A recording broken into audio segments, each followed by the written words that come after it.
You ever heard that saying, if you have nothing good to say, don't say anything at all?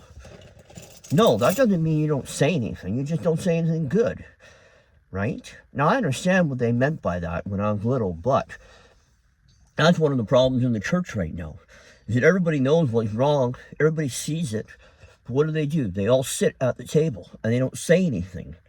But if more people started speaking, more people would go, you know what, I agree with that. I'm tired of seeing this bullshit go on, right? And what do? We let everything go on and on and on. We never ever say anything. That was half the problem at Straightway. Elders weren't saying anything.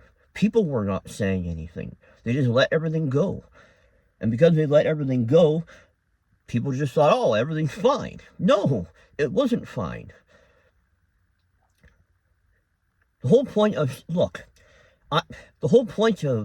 if you don't have anything good to say, don't say anything at all, that was trying to prevent us from speaking evil, right?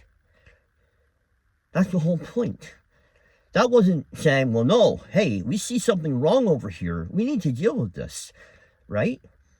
Can you imagine me going to some place and there's this poisonous snake that if they bite you or bite a child, that child could die because of the venom, the viper and the venom?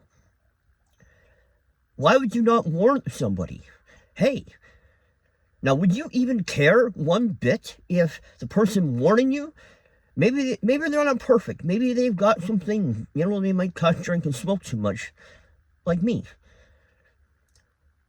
Would you care if they had some minor things they need to deal with personally, but would you even care if they warned you, hey, there's a viper, and he's on the pathway, he's lurking, waiting for your child to walk by and bite you? Would you care who the person was that was talking to you? Would you care if your family, your children were in the house and you got home and the firefighters that were pulling your kids out of the burning house, that they're all going to die? Would you care if the night before they went to the strip club?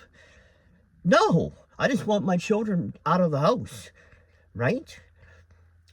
Sometimes the reason why people don't speak up, when they see things that are glaringly wrong, the reason why they don't speak up is because they look at their own imperfections and they go, oh, look at me. They're pointing at themselves, and then they reject themselves, and they're not looking at the good in them. And yes, sure, you might have some things inside of you. We're not all perfect. That's a statement of fact, not an admission of guilt, right? At some point, people need to speak up, and they need to call things what they are. And the other thing is, how many times have you seen it?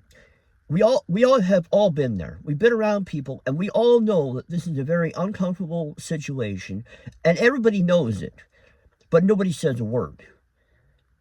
That whole thing. If you have nothing good to say, don't say anything at all. Do you know how many people have been hurt by that statement? How many people they've clearly seen something wrong and they haven't said anything? And the reason why they haven't said anything is because they aren't perfect. Well, guess what? Maybe if more people started speaking up, we could all become perfect, or more perfect in the eyes of Jesus Christ. It isn't don't say anything at all. It's speak up. Call things what they are. But don't be going around pointing fingers at everybody and making a fool of other people, trying to make them look bad, especially hurting people, right? Be careful. There's a time to speak, a time not to speak. But a lot of people won't speak up. They won't say anything because they look at their own life, like me. Oh, look at what I've done wrong. Yeah, but guess what? These other people are hurting other people. Yes, what I did, it hurt me. That's different.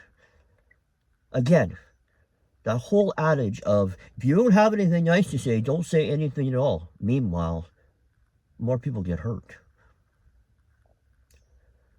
Sometimes you gotta say something just to get it out there.